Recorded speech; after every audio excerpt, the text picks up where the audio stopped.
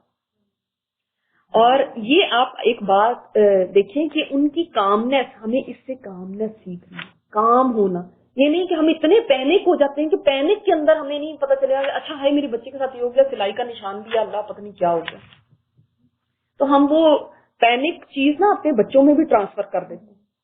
تو ہم اپنے بچوں کو بھی دلیر بنائیں، خود بھی دلیر بنیں۔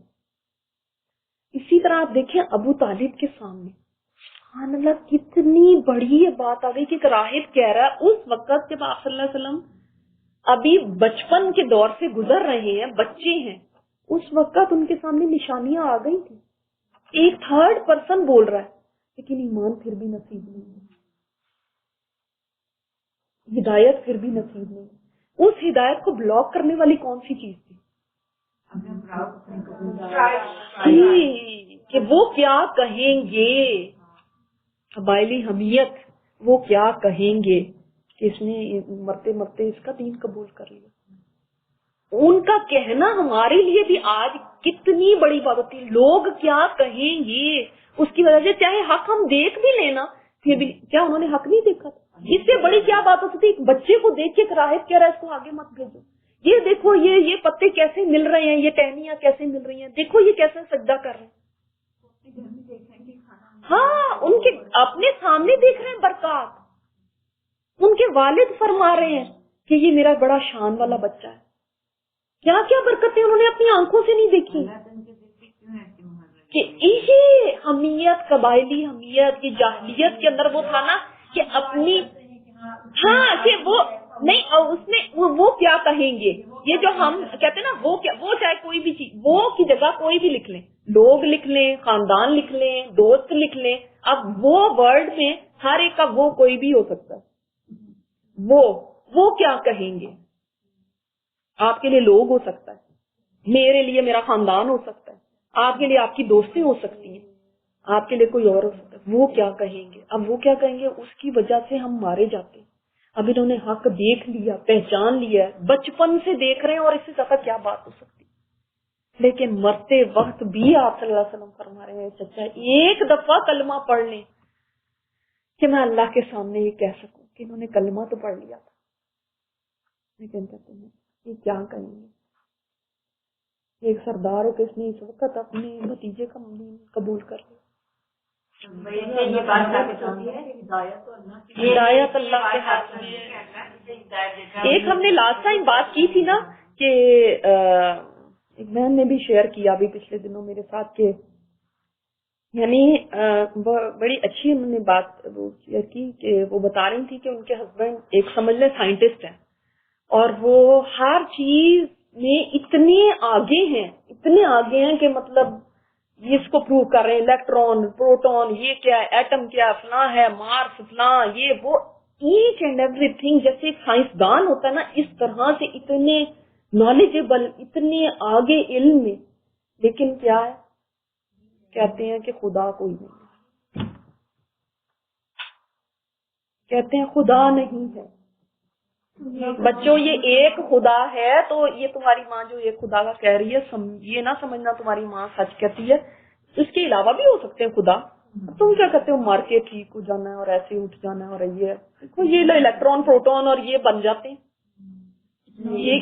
یعنی اتنا اس سے کیا پتا چلتا ہے جو میں نے آپ کو پچھلی دفعہ بات کہی تھی کہ یہ مت کہو کہ ہم اللہ تعالیٰ کو پروو کر کے دکھائیں گے سائنس سے، اگر آپ پروو کرنے پہ آؤ گے تو پھر پروو نہیں آپ کر سکتے، مگر ہاں یہ فطرت کے اندر ہے، اب وہ اس کے اوپر ڈسٹ پڑ گئی ہے، یہ ساری زمانے کی ان کی جو افیکٹس ہیں ادھر، اب اس ڈسٹ کو بس ہٹانا ہے، اور اندر سے جو فطرت میں اللہ نے پروگرام کیا ہوا ہے، ایک کمپیوٹر میں ایک پروگرام ڈالا ہوتا ہے نا، اللہ تعالیٰ نے وہ پروگرام کیا ہوا ہے کہ ایک اللہ ہے، ہم نے عہد الست لیا ہوا ہے، اب اس کے اوپر وہ گرد پڑ گئی ہے، اتنی گرد پڑ گئی ہے، اس گرد کو بس ہٹانا ہے تو اندر سے وہ فطرت نکل آئے گی جو پیور ہے، اور وہ کیا قرآن یہ کام کرتا ہے کہ اس گرد کو ہٹاتا ہے، ایک صاحب ہیں ان کی بچی وہ صاحب وہ بھی سائنٹسٹ جیسے آپ کہہ رہی ہیں, انہوں نے بہت علم حاصل کر لیا بہت زیادہ یہیں پہ,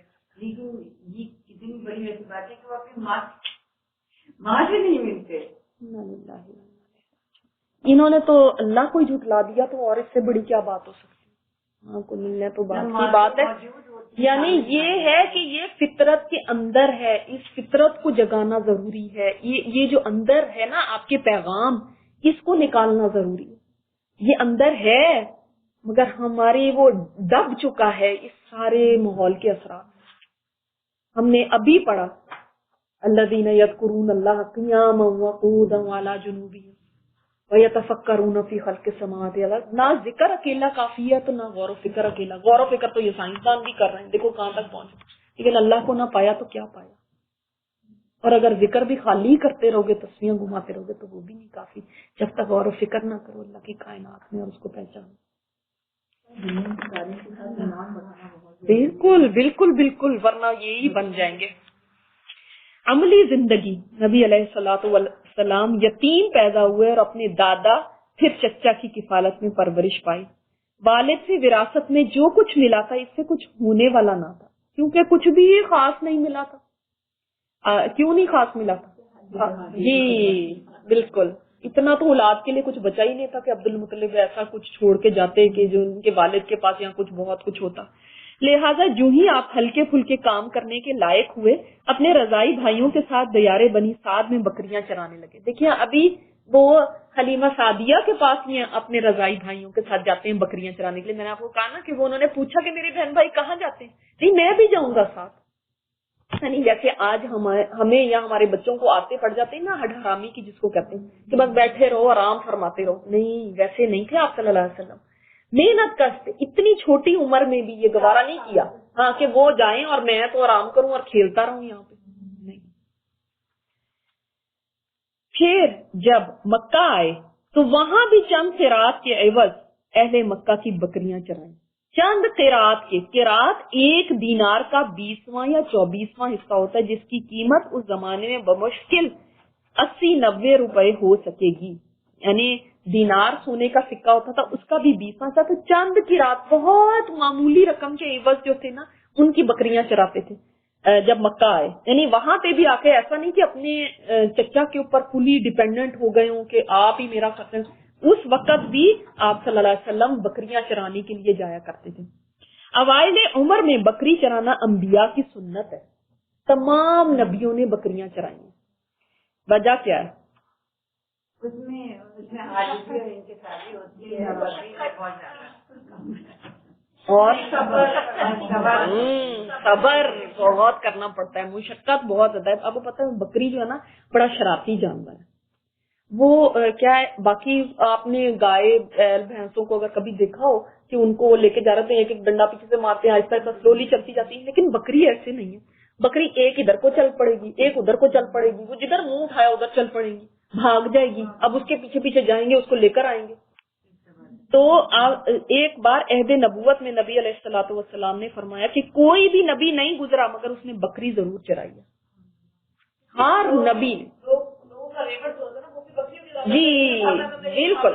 اسی سے یہ بات مجھے یاد آئی کہ موسیٰ علیہ السلام نے بھی بکریاں چرائی تھی نا, تو ایک دفعہ ایک بکری کے پیچھے بھاگے, تو جب غصے میں آ گئے تو اس کو ایک بیض مارا. اللہ تعالیٰ نے فرمایا اے موسیٰ, میرے بندے بھی تو میری نافرمانی کرتے ہیں اور ادھر ادھر بھاگ جاتے ہیں, تو میں تو ان کو کبھی اس طرح نہیں مارتا, میں تو ان کو معاف کر دیتا ہوں. تمہارا ایک بکری کو تم معاف نہیں کر سکے. ایک بکری ادھر کو نکل گئی تھی. دیکھیں اللہ تعالیٰ ہمیں کہتے ہیں نا ادھر کو چلو تو ہم ادھر چل پڑتے ہیں. اللہ تعالیٰ فرماتے تیز چلو تو ہم سلو ہو جاتے ہیں. تو فرماتا رائٹ چلو تو ہم لیفٹ چلنا شروع ہو جاتے ہیں. لیکن وہ ہمیں مارتا نہیں ہے, معاف کر دیتے. تو فرمایا ایک بکری تمہارے سامنے آئی, اس نے ایسے کیا تو تم نے اس کو ایک لگا دی. تو میرے بندے تو دیکھو دن رات ایسے کرتے ہیں. سبحان اللہ.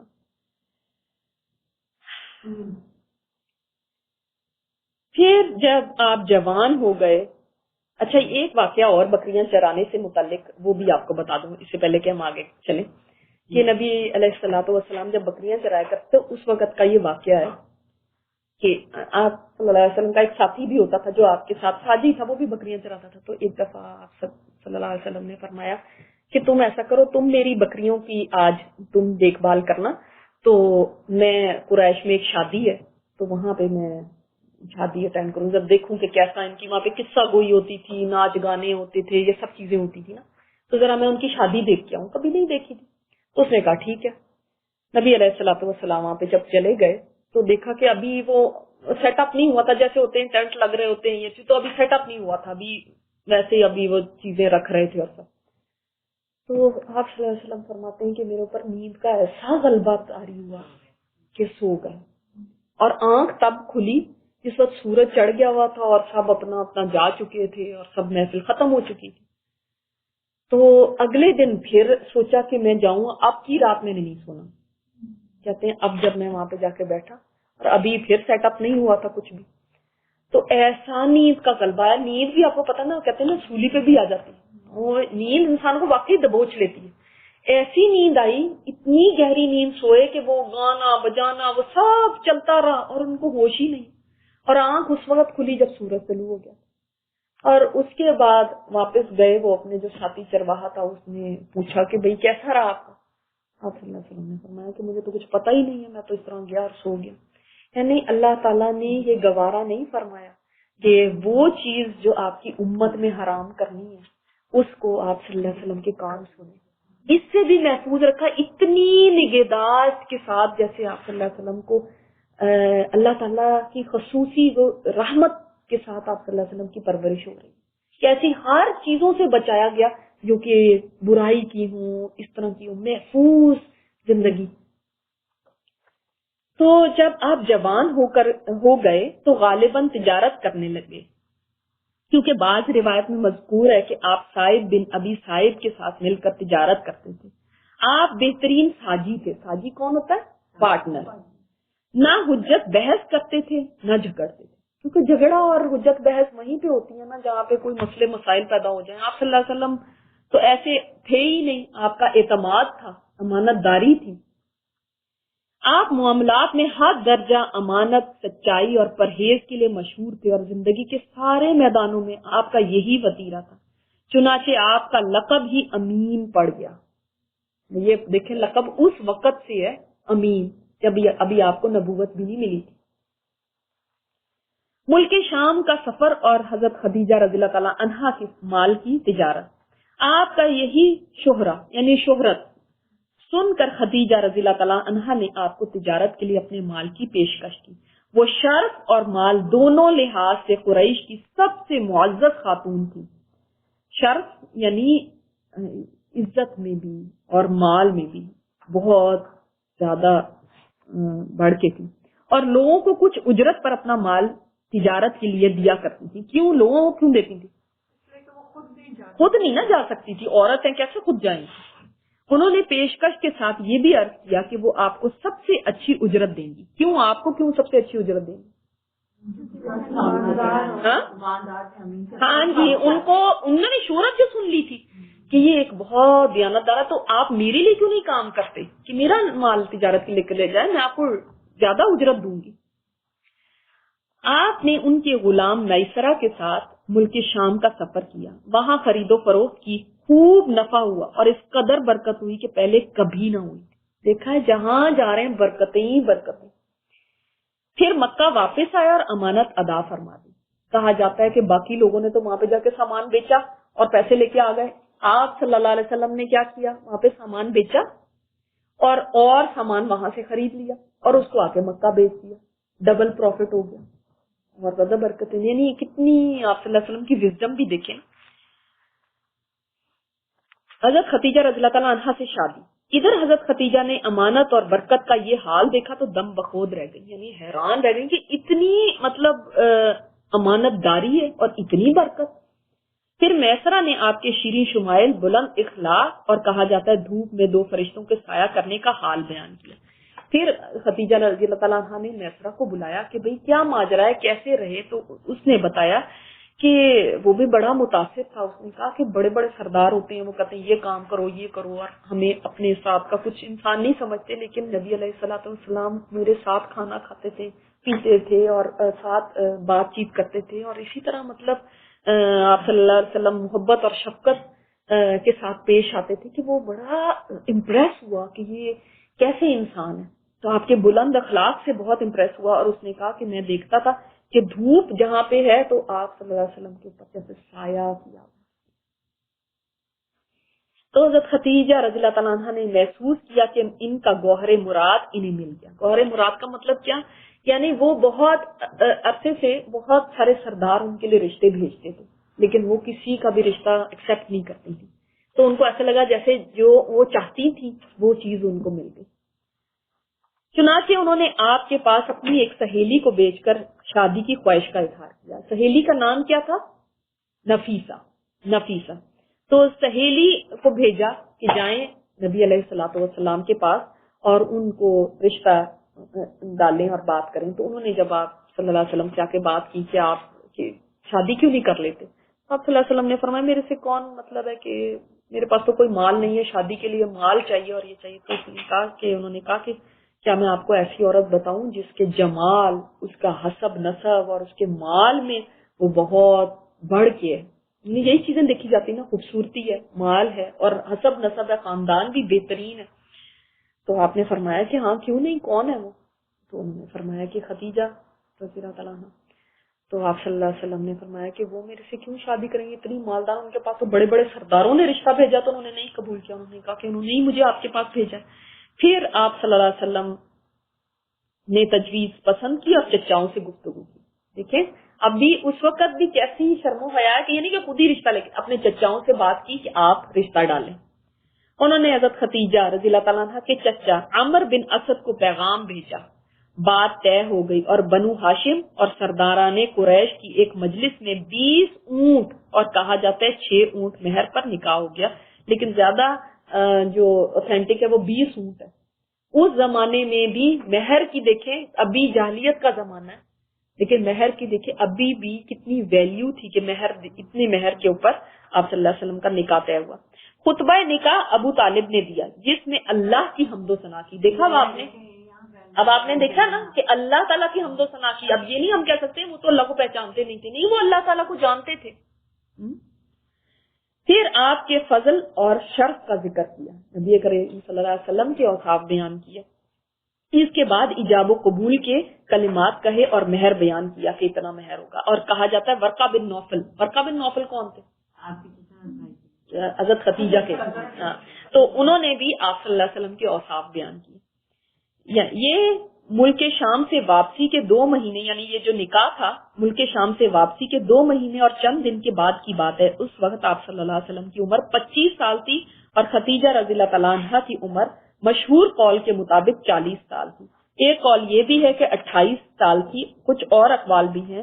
حضرت خدیجہ کی شادی پہلے عتیق بن عائض مخزومی سے ہوئی تھی مگر وہ انتقال کر گیا، تو ابو حالہ تیمی سے ہوئی اور اس سے ایک بچہ بھی پیدا ہوا، مگر پھر ابو حالہ بھی انتقال کر گیا.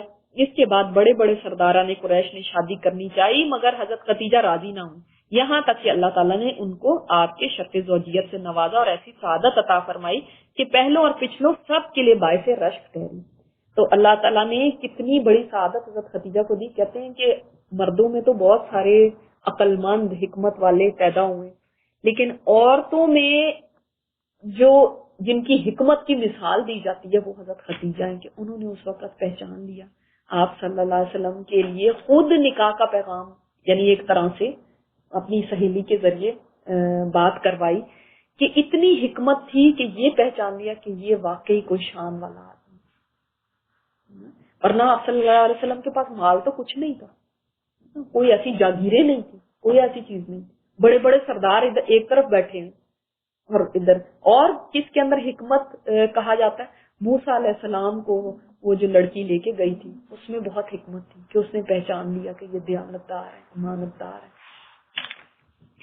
تو حضرت خدیجہ کی اس سے پہلے 2 شادیاں ہوئی تھی. اور یہ بھی دیکھ لیں کہ یہ جو لوگ استغفر اللہ نبی کریم صلی اللہ علیہ وسلم کے اوپر بہت ساری باتیں کرتے ہیں اور بہت شادیوں کے اوپر بات کرتے ہیں، تو وہ یہ دیکھ لیں کہ آپ صلی اللہ علیہ وسلم نے حضرت خدیجہ سے جب شادی کی ہے تو حضرت خدیجہ کی پوری لائف میں آپ صلی اللہ علیہ وسلم نے کوئی اور شادی نہیں کی. بلکہ حضرت عائشہ جو تھی وہ بڑا رشک کیا کرتی تھی، اور ایک دفعہ انہوں نے کہہ بھی دیا آپ صلی اللہ علیہ وسلم سے کہ آپ اس بوڑھی عورت کو یاد کرتے ہیں، وہ تو پہلے بھی ان کی 2 شادیاں ہو چکی تھی، اللہ نے ان سے بہتر آپ کو دے دی ہیں، یعنی کنواری بھی ہیں، حضرت عائشہ تو کنواری تھی، تو ان سے بہتر آپ کو دے دی ہیں، آپ ابھی بھی ان کو یاد کرتے ہیں۔ آپ صلی اللہ علیہ وسلم فرماتے تھے کہ انہوں نے میرا اس وقت ساتھ دیا جبکہ کوئی میرے ساتھ نہیں تھا۔ انہی حضرت خدیجہ کا ذکر آتا ہے کہ ایک دفعہ آپ صلی اللہ علیہ وسلم دیکھ کے آئے تھے فقیروں کو اور مسکینوں کو بڑے برے حال میں، تو اتنے غمگین گھر آئے، انہوں نے پوچھا کہ کیا بات ہے کہ آپ اتنے غمگین ہیں؟ تو آپ صلی اللہ علیہ وسلم نے فرمایا کہ اس طرح میں نے دیکھا وہ پھٹے پرانے کپڑے اور اتنی برے حالوں میں، فقر و فاقہ اتنا۔ تو انہوں نے اپنے غلاموں کو حکم دیا اور اتنی اشرفیاں ڈھیر لگا دی کہ کہا جاتا ہے کہ آپ صلی اللہ علیہ وسلم پیچھے چھپ گئے، یعنی اتنا بڑا ڈھیر جیسے پہاڑ کی طرح۔ فرمایا یہ آپ کے حوالے، آپ جدھر مرضی خرچ کریں۔ آج کسی عورت کے پاس 4 پیسے آ جائیں تو وہ کہے کہ یہ تو میرے پیسے ہیں، ہم تو ہمارے شوہر ہمارے پر اتنا خرچ کرتے ہیں، وہ نہیں کہتے میرے پیسے ہیں، لیکن ہم کتنے اپنے پیسوں کو سنبھال کے رکھتے ہیں۔ تو انہوں نے اتنے پیسے دے دیے تھے اور اتنی مالدار تھی، اور بعد میں انشاءاللہ آئے گا بھی شیب ابی طالب میں انہوں نے کیسے وقت گزارا تھا۔ تو آپ صلی اللہ علیہ وسلم اتنی ان کو محبت تھی حضرت خدیجہ سے کہ بعد میں بھی کوئی ہدیہ آتا تھا نا، کوئی چیز آتی تھی، فرماتے تھے خدیجہ کی سہیلیوں کو دیا۔ اور جب بی بی زینب رضی اللہ تعالیٰ عنہ آپ صلی اللہ علیہ وسلم کی جو بیٹی ہیں، جب ان کے ہسبینڈ ابو العاص جب بدر میں قیدی بنائے گئے تھے تو قیدیوں کے لیے فدیے کے یہ چیزیں بھیجی گئی تھی نا، تو انہوں نے ایک ہار بھیجا تھا۔ آپ صلی اللہ علیہ وسلم نے جب اس ہار کو دیکھا تو رو پڑے، وہ خدیجہ کا ہار تھا، انہوں نے اپنی بیٹی کو دیا تھا، اتنی محبت تھی۔ آج کے لوگ کیا باتیں کرتے ہیں، جیسی آپ صلی اللہ علیہ وسلم نے عورت کو تکریم دی ہے، عزت دی ہے، اور بیوی کا مقام اسلام جیسے ہمیں بتاتا ہے نا، اور آدمیوں کو جو سکھاتا ہے کہ کیسے ایک عورت کے ساتھ ٹریٹمنٹ کرنا چاہیے، ایک بیوی کے کیا مقام ہے، وہ آپ صلی اللہ علیہ وسلم کی زندگی سے دیکھو۔ آج ہم کئی اسکالرس کی بھی اللہ تعالیٰ معاف کرے، بس سب کو ہدایت دے، مگر کئی ایسے اسکالرس بھی ہیں جو اتنی حد تک آمیز طرح سے عورتوں کا ذکر ہوتا ہے نا، اتنی جیسے کہ لو گریڈ کوئی سٹیزن، 2nd گریڈ سٹیزن کی بات ہو رہی ہو، یا کہ بہت ہی کوئی بری چیز ہے، اس طرح کی کوئی کہ ہر وقت ان کی برائی کی بات کرنی۔ آپ صلی اللہ علیہ وسلم ایسے نہیں تھے، کتنا مقام دیا انہوں نے عورت کو۔ آج دیندار طبقہ سوچتا ہے کہ عورت جیسے نو اور بڑی، یعنی ہم اپنے ذہن میں جب تصور لے کر آتے ہیں نا، تو ٹو بی آنیسٹ ہمیں ایسے لگتا ہے کہ ویسٹ نے پتہ نہیں عورت کو کتنی، یہاں پہ ہمیں کتنی آزادی ہے اور کتنا اچھا ہے، اور اسلام تو پتہ نہیں ہمیں باندھ کے رکھتا ہے یا کیا کرتا ہے۔ حالانکہ عورت کو جو عزت دی ہے، دیکھو آپ صلی اللہ علیہ وسلم کی سیرت سے کتنی پیاری عزت ملی ہے عورت۔ آپ صلی اللہ علیہ وسلم کی اولاد کا پڑھ لیتے ہیں، پھر انشاءاللہ باقی نیکسٹ ٹائم کریں گے۔ نبی علیہ الصلوۃ والسلام کی حضرت خدیجہ رضی اللہ تعالیٰ عنہا سے اولاد، حضرت خدیجہ رضی اللہ تعالیٰ عنہا نبی علیہ الصلوۃ والسلام کی پہلی بیوی تھی۔ آج کون کرے گا جو 25 سال کے اپنے بیٹے کی شادی 40 سال کی عورت سے؟ کوئی کرے گا؟ لیکن آپ صلی اللہ علیہ وسلم نے کی اور اس کو نبھایا۔ پھر کون لوگ ہیں جو آج کہہ سکتے ہیں استغفر اللہ ربی، اللہ جہنم واصل کرے اس آدمی کو جس نے وہ کتاب لکھی رنگیلا رسول، اور اس کے اندر آپ صلی اللہ علیہ وسلم کے اوپر اور ایسی باتیں کی کہ ان کو تو شادیوں کا شوق تھا۔ وہ ہندو آدمی تھا، اب وہ دنیا سے جا چکا، اسی کے اوپر اس کو قتل کر دیا گیا تھا، لیکن ایسی بات لکھی کون ہوگا جو 25 سال کی عمر میں ایک 40 سال کی عورت کے ساتھ شادی کرے؟ ہاں بالکل، اور اپنی پوری لائف میں کوئی اور شادی نہ کرے۔ اگر آپ صلی اللہ علیہ وسلم کو اتنی حاجت ہوتی تو وہ ایج تھی جس کے اندر اور شادیاں کرتے، وہاں پہ تو نارم تھا۔ اسلام نے 4 کی قید لگائی، لمٹ لگائی، وہاں پہ تو 10 بیویاں ہوتی تھی، 12 بیویاں ہوتی تھی، تو آپ صلی اللہ علیہ وسلم نے اس وقت کیوں نہیں کر لی؟ کون ان کو روک سکتا تھا؟ وہاں پہ تو نارم تھا۔ یہ تو آج ہمارے ہاں وہ چونکہ ہندوانہ کلچر سے ہم اتنے امپریس ہے نا، لیکن ادروائز یا ویسٹ سے ادروائز اسلام میں یا وہاں پہ اس زمانے میں تو ایک نارمل بات ہوتی تھی 1 سے زیادہ شادیاں کرنا۔ تو حضرت خدیجہ ان کے جیتے جی آپ نے کسی اور سے شادی نہ کی، اور آپ کی تمام اولاد بھی انہی ہی سے تھی، صرف ابراہیم ماریہ قبطیہ رضی اللہ تعالیٰ عنہ سے تھے، یعنی 6 بچے آپ صلی اللہ علیہ وسلم کے حضرت خدیجہ سے ہوئے تھے، اور ماریہ قبطیہ سے 1 بیٹا ہوا تھا، باقی کسی بیوی سے کوئی اولاد نہیں تھی۔ ان کی اولاد کے نام یہ ہیں، پہلے قاسم، پھر زینب، پھر رقیہ، پھر ام کلثوم، پھر فاطمہ، پھر عبداللہ. اور انہی عبداللہ کا لقب تھا طیب اور طاہر. انہی کو پیار سے آپ صلی اللہ علیہ وسلم طیب کبھی طاہر کہتے تھے. تو طیب اور طاہر آپ کے اور کوئی بیٹے نہیں تھے، آپ صلی اللہ علیہ وسلم کے یہی 2 بیٹے تھے جو حضرت خدیجہ سے پیدا ہوئے. کچھ لوگوں نے تعداد اور ترتیب دونوں اس سے مختلف بتائی ہے. وجہ یہی جو میں نے آپ کو بتائی، آپ صلی اللہ علیہ وسلم کے تمام لڑکے بچپن ہی میں انتقال کر گئے. البتہ تمام بچیوں نے عہد نبوت کو پایا، اسلام لے آئیں اور ہجرت بھی کی. اب پتہ ہے حضرت زینب نے بھی ہجرت کی تھی اور ابو العاص سے ان کی شادی ہوئی بھی تھی، اور رقیہ اور ام کلثوم ان دونوں کی شادی حضرت عثمان سے ہوئی تھی، اور حضرت فاطمہ کا تو سب کو پتہ ہے حضرت علی کے ساتھ. اور سب کی سب آپ کی زندگی ہی میں انتقال بھی کر گئی. صرف فاطمہ رضی اللہ تعالیٰ عنہ آپ کے بعد 6 مہینے زندہ رہیں. آپ صلی اللہ علیہ وسلم نے فرمایا تھا نا کہ میرے بعد تم سب سے پہلے مجھ سے ملو گی، تو 6 مہینے بعد ہی ان کی وفات ہو گئی تھی، ینگ ایج میں. یعنی ساری بیٹیاں بھی فوت ہو گئی تھی، لیکن باقی بیٹیاں تو، پہلی بیٹی جو حضرت رقیہ تھی وہ کب فوت ہوئی تھی؟ شاباش، جب بدر میں سب گئے ہوئے تھے تو آپ صلی اللہ علیہ وسلم نے حضرت عثمان کو پیچھے چھوڑا تھا کہ آپ اپنی بیوی کی ٹیک کیئر کریں. یہ سوچیں آپ، ہاں یہ اندازہ لگا سکتا ہے کوئی کہ ہسبینڈ کو کہا کہ اپنی بیوی کے، ورنہ وہ کہتے کہ چھوڑو ان کو، یہ تو کوئی نوکر موکر دیکھ لیں گے، ان کو کیا ضرورت ہے. ایک آدمی کی تو اس وقت ضرورت تھی. اور اس کے بعد حضرت عثمان کی شادی ام کلثوم سے کروائی. اور آپ یہ دیکھیں کہ جب ام کلثوم کا بھی انتقال ہو گیا تھا تو آپ صلی اللہ علیہ وسلم نے فرمایا اگر میری کوئی اور بیٹی ہوتی اور 100 بھی بیٹیاں ہوتی تو میں ان کے ساتھ شادی کرتی، کیونکہ حضرت فاطمہ کی تو شادی ہو چکی ہے حضرت علی کے ساتھ. تو اسی لیے ان کو ذی النورین کہا گیا ہے نا، 2 نوروں والے. حضرت عثمان جو ہے، 2 بیٹیاں نبی کریم صلی اللہ علیہ وسلم کی حضرت عثمان کے نکاح میں تھی. اب آپ نے نبی کریم صلی اللہ علیہ وسلم کے تمام بچوں کے نام یاد کرنے اگلی دفعہ، ٹھیک ہے انشاءاللہ تعالی. سبحانک اللہم و بحمدک نشہد ان لا الہ الا انت نستغفرک و نتوب الیک. جی چلیں اب درود شریف پڑھیں آپ سب اونچی آواز میں.